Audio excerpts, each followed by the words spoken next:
February, just before the winter flyway meeting, the SRC met, and again, what they do there is they talk about issues, and they basically provide some input to the flyways ahead of their winter meeting. And what they said, you can see I underlined kind of the important part, they were willing to consider these new teal states for northern seasons.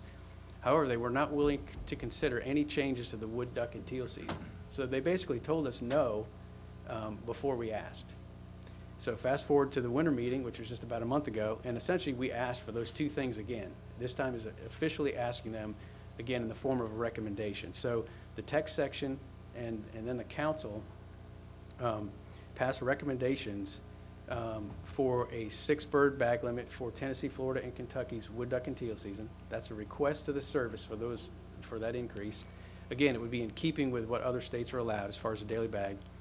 And then also we requested more teal-only days during the wood duck and teal season. And again, the teal assessment showed, our argument is that the teal assessment showed there's a lot of teal.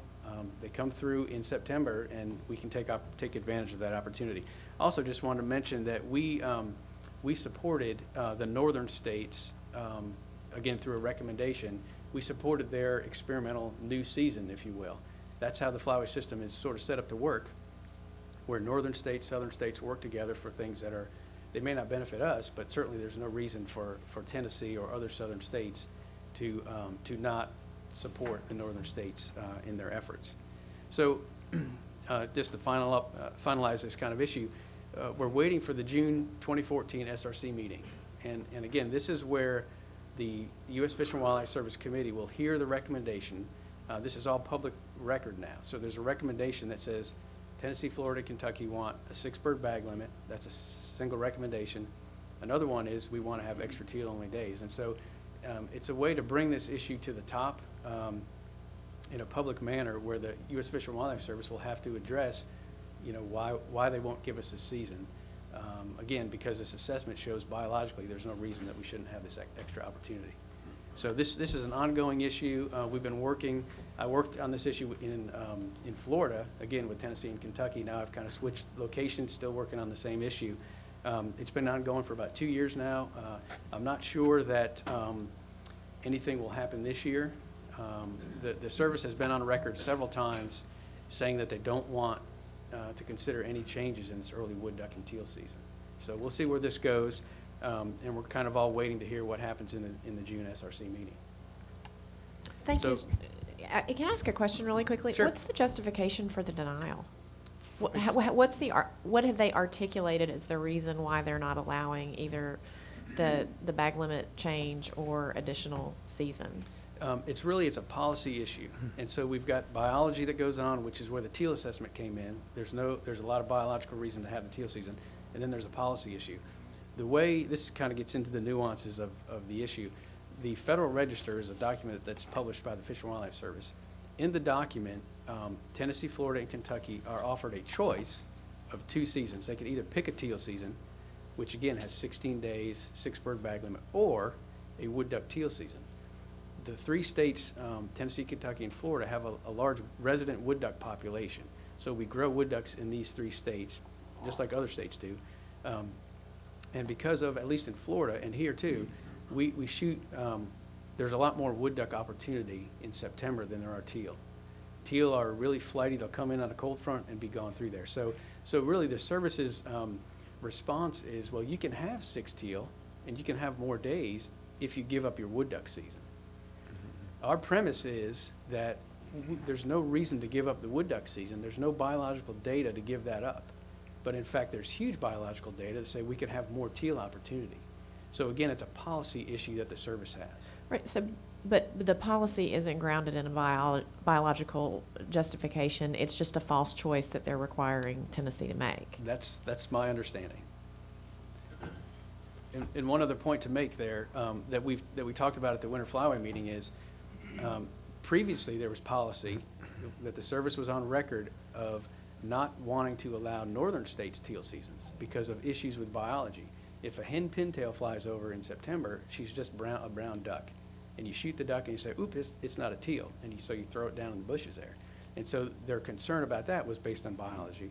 But here now, they're willing to consider, is the word they use, a change in that policy to allow these northern states an experimental teal season. So in the technical section, folks' mind, it's an inconsistent willingness to consider a new policy. They're willing to consider a new policy for the northern states to have a new teal season, whereas in the past they're on record saying they don't want that. Whereas in the southern states, they're not willing to have that same mentality for a change in the season.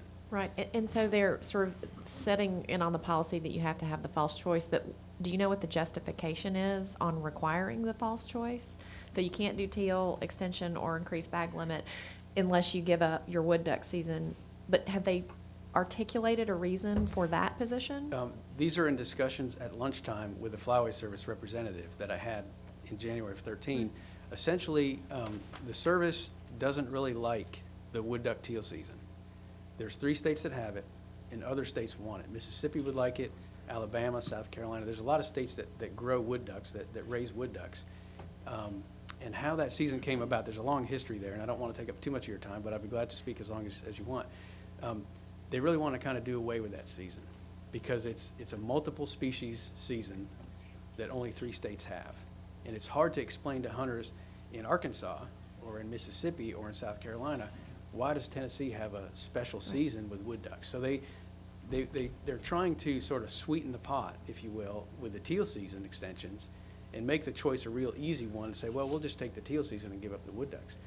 My understanding is in Tennessee, the harvest of wood ducks is 2 or 3 times that of teal during that early season. So from a hunter standpoint, if we gave up the wood duck part of it to get extra days, my guess is there'd be a lot of hunters that were not happy with us. I think it's a ridiculous false choice, and that they don't like it or they want to force us into a false choice is not a reasonable position. Madam Chairman. Yes, sir. Hello, Commissioner Ripley. We're so glad you could join us.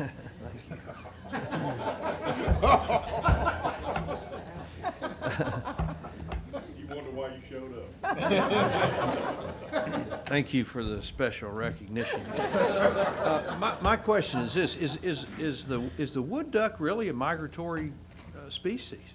It sounds like it is only to a very limited extent. Well, sir, it is a migratory bird species, and the way to think about it is that the breeding range of wood ducks is very large longitudinally, and so you have breeding wood ducks in Michigan, Minnesota, Wisconsin, Maine, all the way up probably into southern Ontario. Before you get to the prairies, obviously they're tree nesting species, and then we have birds that are in the south that nest as well. So in September, and I'm kind of going back to Florida because I was there so long, and I assume it's pretty similar to Tennessee. We've got resident birds that are here for the September season, and then at some point, October, November, we start getting migratory birds. So the birds that we shoot during our regular duck season will be mixed, if you will. We'll have resident birds that we shoot, and then we'll have these migratory birds. Is there a concern that the 2 species are competing for habitat? Teal and wood ducks? Or yes. No. Well, I agree with Chairman Woodson. I can't see that there's any rationale other than trying to appease some other states' sort of jealousy or something there. I would hope we rectify that situation. Right. Thank you, Commissioner. Commissioner McMillan? Yeah, thank you. You said that you were going to push for a 6-bird limit. Will you be doing that if we try to keep a combined wood duck and teal season? Yes, sir. So it'd be 4 teal and 2 wood ducks? Right, right. You could have, I don't have the language on top of my head, but right now the wording is something like the daily bag limit is 4, only two of which may be wood ducks. So we would increase would be say teal. the daily bag limit is 6, no more than 2 of which could be wood ducks. So you could shoot 6 teal, you could shoot 5 teal and 1 wood duck, or 4 teal and 2 wood ducks. Well, But you can never shoot more than 2 wood ducks. I'm sorry. I know years ago we had what they called a mistake duck, Right. which was any other duck besides that I guess what you were saying is it wouldn't be thrown into weeds if you shot the Right. wrong species. But one thing that I'm pleased that they did do last year, when that was increased the possession limit from 2 to 3 days, that was huge, and that was a long time coming. Right. So Yeah, that was a 10 or 12-year, 15-year process to get that. So they don't make decisions very quickly. They do don't. They're They sure pretty don't. timid. So They sure don't. thank you very much. Sure. Any other questions, Chairman? Commissioner Cannon? Would you like a question? I've been here, yeah. I'm giving you a hard time. Yeah, she's got the heels on, it's the two questions. The Let's do another states- roll call for the chairman. The states that want a wood duck season, does the biology support that? Well, there's a little history there too as well. To my recollection, those states have never formally asked for a wood duck teal season. So they've never had a recommendation that they brought forward at the flyway meeting that passed to ask for that season. I'm not 100% sure, but I've never seen that. And so again, let me just remind you about the process here. The SRC said in January that they wouldn't consider any changes to the wood duck teal season. So some states, when they hear that from the regulatory body that makes those decisions, said, okay, well, we're not going to ask for it. Well, in our case, we have biological data and we're going to ask for it. I think what's happened, and again, I'm kind of speculating here, is that other states, Georgia, South Carolina, whoever they are, they probably know that the service has been on record numerous times saying we don't want any more states with wood duck and teal season, and they just don't ask the question. So, again, I'll drop back to my history in Florida, and I'm not sure what Tennessee may have done, but in Florida, we did a long-term study to essentially prove, if you will, to the Fish and Wildlife Service, number one, that we were shooting birds that we raised. They weren't migratory, they were still resident birds in September, and that there was no change. Essentially, I think what we looked at was the female survival rate. So, in essence, the idea was that with a 5-day season, with a 2-bird bag, we weren't having a direct impact on our local harvest. And so it was a lot of effort. This was before my time in Florida. Other states may not be willing to make that investment. I guess what I'm hearing, and I want to be real careful because Fish and Wildlife does a lot of things right. Absolutely. And that needs to be a part of the record here. But in this particular case, the message I'm receiving, and tell me if I'm wrong on this, is that they're managing based on biological facts unless it conflicts with a preference. With a policy, a previously stated policy. That's correct. Right. And you're right, the Fish and Wildlife Service, and I apologize if my presentation here has led otherwise, but the Fish and Wildlife Service is great as far as working with us as a partner in managing these migratory birds. Sometimes we kind of hit a roadblock with something that they don't want to consider, and they do have their reasons for wanting to do away with the season, but there's no biological reason to do away with what we have, and so that's been our premise. So I do have one more slide, and this will be a little shorter than the teal, and so there's just 3 other items that I wanted to bring you guys up to date about real quickly that we talked about at the flyway meeting. And so one of the requests that Tennessee brought to the technical section was that we end the season date for the regular duck season on the last day in January. Currently, the end of the federal frameworks, the last day that hunting is allowed, if you will, is the last Sunday in January. So in some years, this may be a 5-day difference, or it may be even a 6-day difference.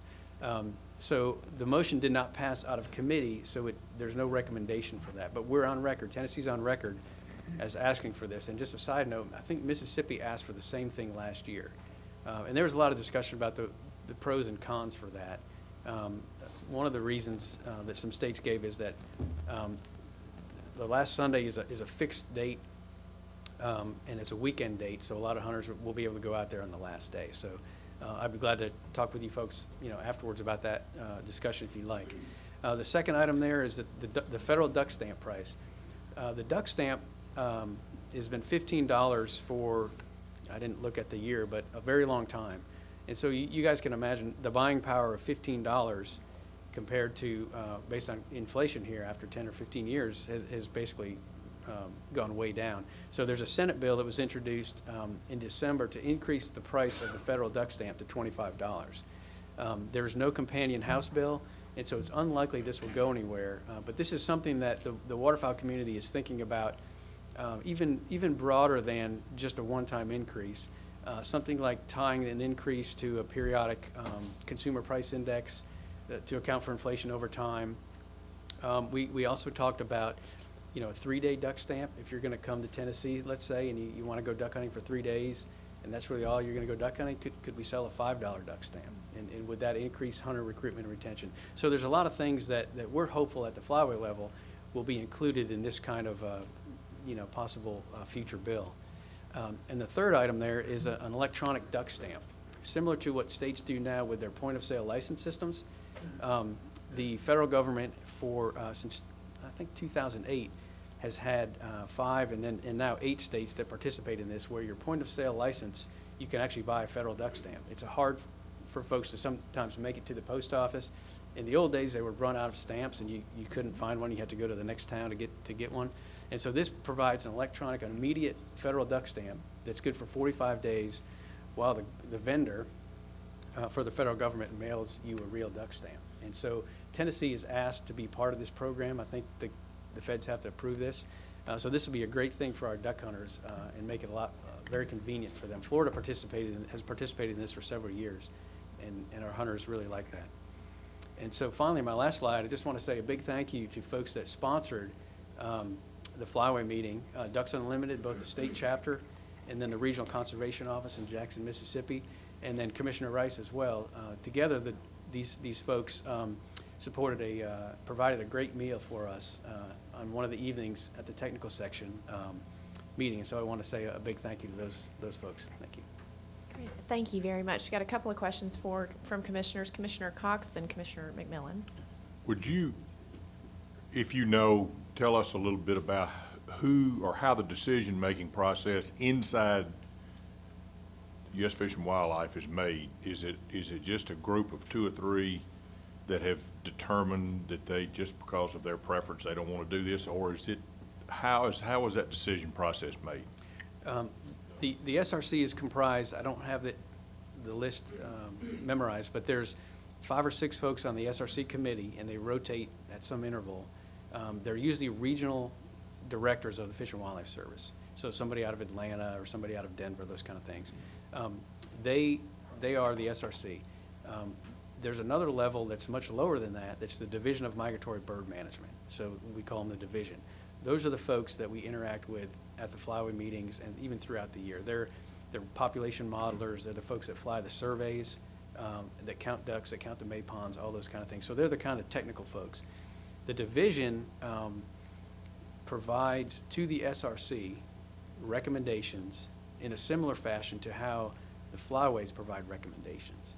But as you can imagine, the division is within the Department of the Interior, which is where the Fish and Wildlife Service is. So it's kind of like family. The division is part of the service, and they're making recommendation to the SRC. So the SRC has, they have the ear, the division would have the ear of the SRC. And so they're talking about policy, and they're talking about things like, we'd really like to have the states give up this wood duck season and just make them go to teal, and here's why. And so they're hearing that, and then they're hearing the Flyway recommendation. So I may have gotten down in the weeds too much for you, but they look at historical policy, and I think what we'll see in the Federal Register, which is a documentation of the annual regulation setting process, there will be in there, Florida, Tennessee, Kentucky requested this. And then there'll be a paragraph or 2 or however long it takes where the service, primarily through the division staff, Division of Migratory Bird Management, they will either support or rebut our request, and they'll usually use historical information. So they'll go back to some other Federal Register and say, in this year we said no, we didn't want to do this. And in this year we reiterated that. So that's kind of how that process works. Is there an appeal above the SRC?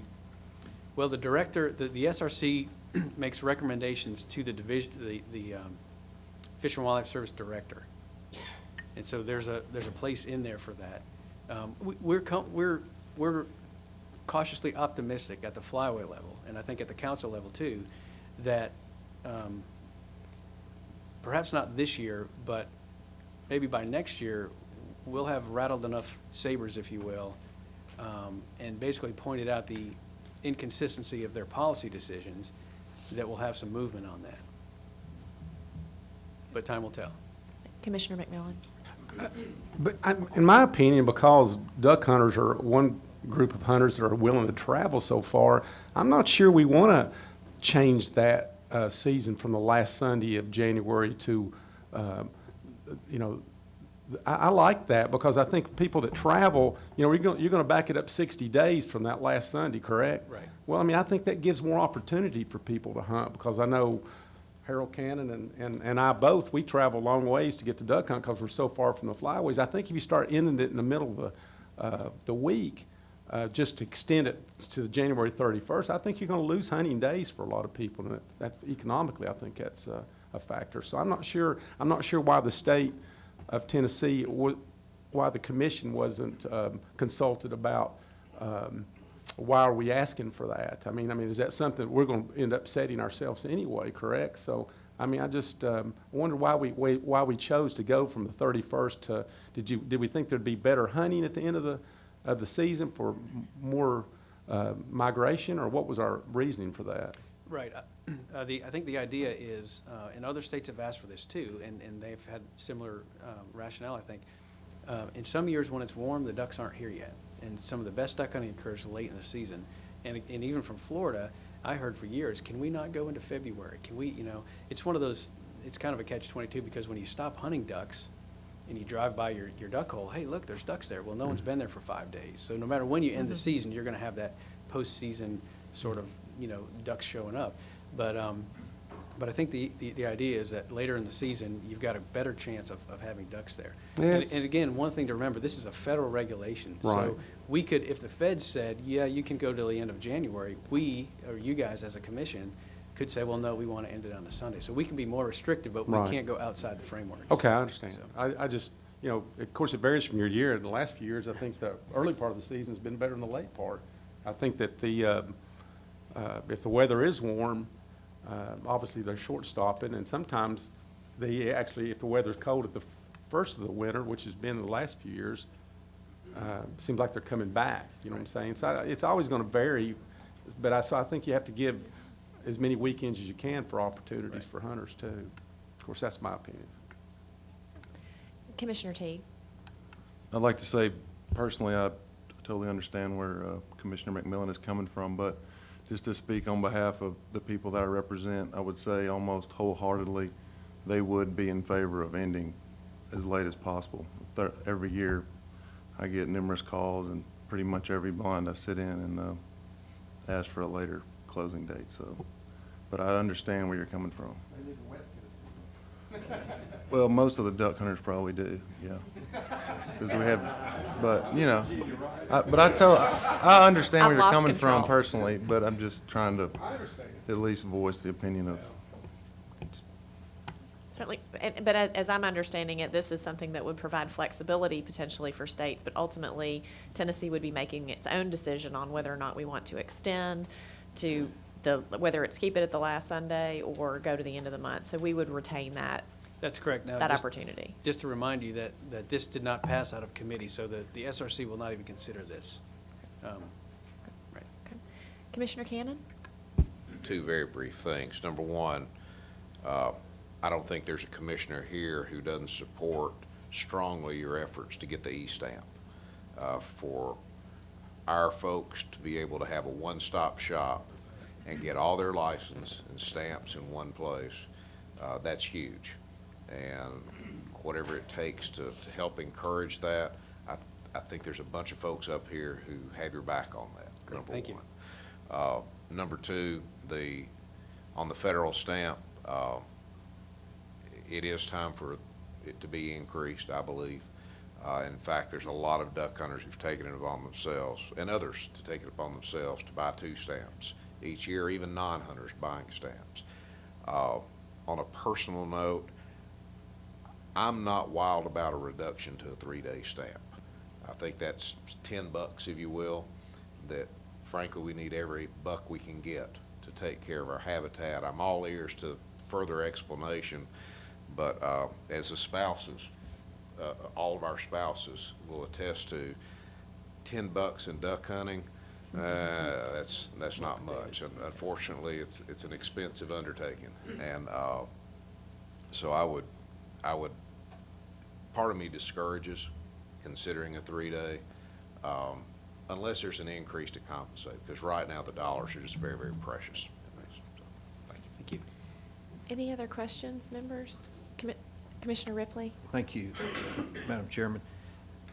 Would it be possible at some meeting, I guess I'm directing this to Director Carter as well, for U.S. Fish and Wildlife migratory bird specialist to speak to us about the rationale, to come and appear before us and explain their point of view on the rationale? I would welcome that. I don't know who the appropriate person would be, and I'd defer to others to see whether that'd be possible, but I would welcome that. Electronically challenged. We can certainly make the request. In the past, when we've had any number of issues from commercial fishing to whatever, where there was a federal oversight that we didn't understand, they've always accommodated us by doing that. So if that's the desire of commission, we can certainly make the request. I think to Commissioner Ripley's thought, I mean, obviously, we want to understand more. It's hard to imagine that the policy is embedded in a personal preference and just sort of a non-biological precedent that doesn't make sense anymore. And so it might help us to understand the grounding of that policy and perhaps appropriately extend the conversation to support the work that you all are trying to do through the council and the SRC, et cetera. I actually think that could be very helpful to help us understand a little bit more and just to perhaps help use science and sound policy versus preference, maybe move that conversation forward. So, Commissioner Cannon? Could I jump in? And if anybody disagrees with this, please jump in. I think tentatively there's a multi-state retreat scheduled for June. At least that's what we've been looking for, similar to what took place this past year. Director Carter, I'm wondering if it may be worth taking the pulse of the other states, and maybe that there be a brief time set aside for Fish and Wildlife to speak to all the states so that they could hear this at the same time. It's just a thought. My guess would be that the regional director from Atlanta, probably for that kind of meeting, would probably be the spokesperson. I don't know that for sure, but that's my guess. But